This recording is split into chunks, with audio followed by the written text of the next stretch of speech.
President, in my last speech regarding Cardinal Pell in this place, I noted that alleged facts regarding crimes for which he was convicted were implausibility heaped on improbability, especially when considered within the broad historical context of when the crimes were alleged to have occurred. Those crimes for which he was ultimately acquitted by the High Court in a unanimous 7-0 judgment, however, were not the only allegations made against Pell. They were but the tipping point of a relentless campaign against him, waged over decades and which continues to this day. Today I want to address some of those other accusations that have been made against Pell.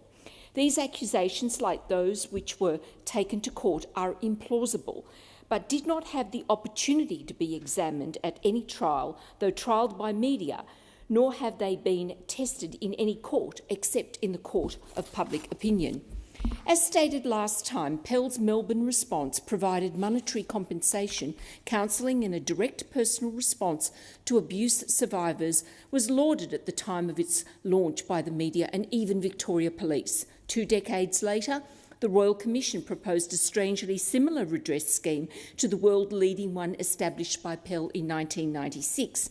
Like any system, the Melbourne response was not perfect. Criticisms that were repeated over the years without substantive rebuttal were sensationalised by a misleading 60 Minutes report in 2015, aired just days prior to Cardinal Pell's scheduled 3rd appearance before the Royal Commission.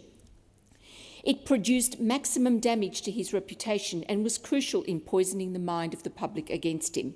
I want to address these criticisms without the hysteria that often accompanies assessments of his work. The first criticism was that the Melbourne response was established to save the Catholic Church money by capping payments initially at $50,000, then $55,000, $75,000 and since 1 January 2017, $150,000 with the opportunity for earlier claimants to obtain a top-up payment linked to the new cap. The Royal Commission's Redress and Civil Litigation report revealed that actually Pell's Melbourne response was more generous than other schemes in state-run institutions. Queensland, cap $40,000, average payment $13,000. Tasmania, cap $60,000, average payment $30,000. South Australia, cap $50,000, average payment $14,100. And Western Australia, cap $45,000, average payment $23,000. The Melbourne response, at an average $38,800 per claimant, paid out the most to individual claimants. 60 Minutes also challenged the independence of eminent psychiatrist Professor Richard Ball and Independent Commissioner Peter O'Callaghan QC, each appointed by Pell to assist in the Melbourne response. Regarding Professor Ball, it was suggested that there was a conflict of interest in his role of leading the professional support components of the Melbourne response because he occasionally treated and acted as an expert witness in cases involving pedophile priests. 60 Minutes failed to mention, however, that the conflict was addressed by the Archdiocese expressly precluding Ball from having contact with victims of any priest perpetrator he was treating, nor did 60 Minutes note that the Royal Commission itself stated that it had no doubts when it came to Ball's integrity. Instead, Ball was portrayed as duplicitous. In one egregious example, host Tara Brown misrepresented 2 documents produced by Ball in relation to pedophile priest Kevin O'Donnell. The first document was described as a secret report to O'Donnell's lawyers examining his 50-year history of abuse, which O'Donnell admitted had continued until some 3 or 4 years prior. The second letter, described by Brown as directly contradictory to the first, was addressed to the sentencing judge and described O'Donnell as having no inclination or opportunity to reoffend. Holding up these 2 letters side by side, Brown attacked Ball and, by extension, Pell's promise of independence of the response. The report conveniently omitted that the letters were written by Ball in July 1995, some 15 months before the Melbourne response was established.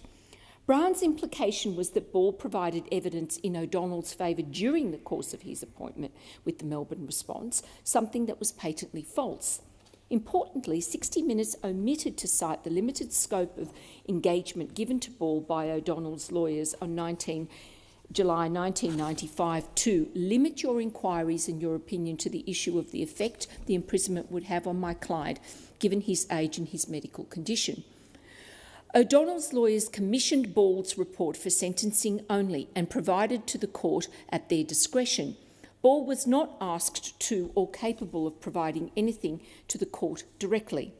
60 Minutes also attacked the independence of Commissioner O'Callaghan because his formal retainer to act as commissioner came from the church's own solicitors. 60 Minutes omitted that O'Callaghan accepted as true 97% of the complaints made to the Melbourne response, a staggering statistic that exposed questions impugning his independence as shallow. It also aired the allegation by David Ridsdale, nephew and victim of convicted pedophile Gerard Ridsdale, that in February 1993 Pell tried to bribe him into silence. However, documents provided to the Royal Commission revealed that Catholic Church authorities already knew the police were investigating Ridsdale prior to his alleged bribe. David Ridsdale's own statement to that commission said he did not want to report the matter to the police or otherwise go public. In this light, it made no sense that Pell would try to bribe his silence. There was simply no reason for him to do so under the prevailing circumstances. Brown also went as far as to accuse Pell of lying in a previous 60 Minutes interview back in 2002. In the 2002 interview, Richard Carlton asked Pell if he had been shown a photograph of Emma Foster, the daughter of Anthony and Chrissy Foster, with slashed wrists after a suicide attempt. Pell had met with the Fosters in their parish after he had heard of the dreadful experiences of their daughter. It was in that meeting the Fosters say they produced the photo of their daughter Emma. When Carlton produced the photograph, Pell said, "I've never seen the photo with the slashed wrists." When Carlton mentioned that the Fosters had said they'd given it to him some 6 years earlier, Pell responded, "Well, I don't believe I've seen it. I've got no recollection of that."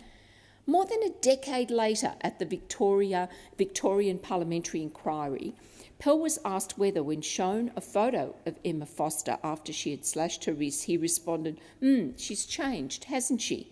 In responding to this question, Pell replied probably, but that the production of the photo was something sudden and that he didn't have a chance for a considered response.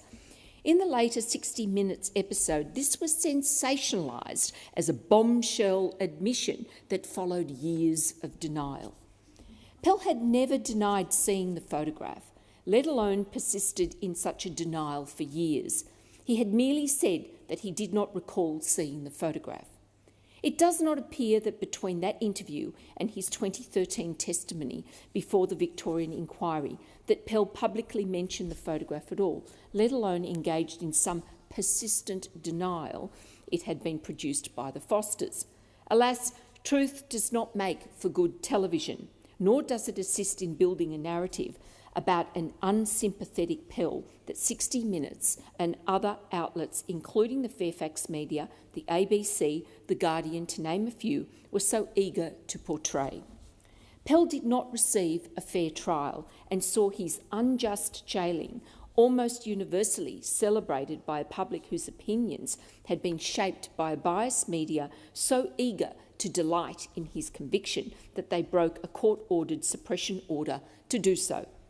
Too few voices were raised in his defence, and those who did speak out were vilified.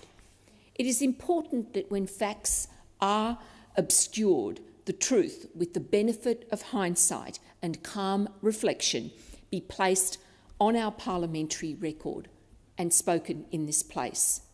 This is simply because, as Pell said on his release from prison in April this year, the only basis for long-term healing is truth, and the only basis for justice is truth, because justice means truth for all. I look forward to more truth-telling on this issue. To be continued.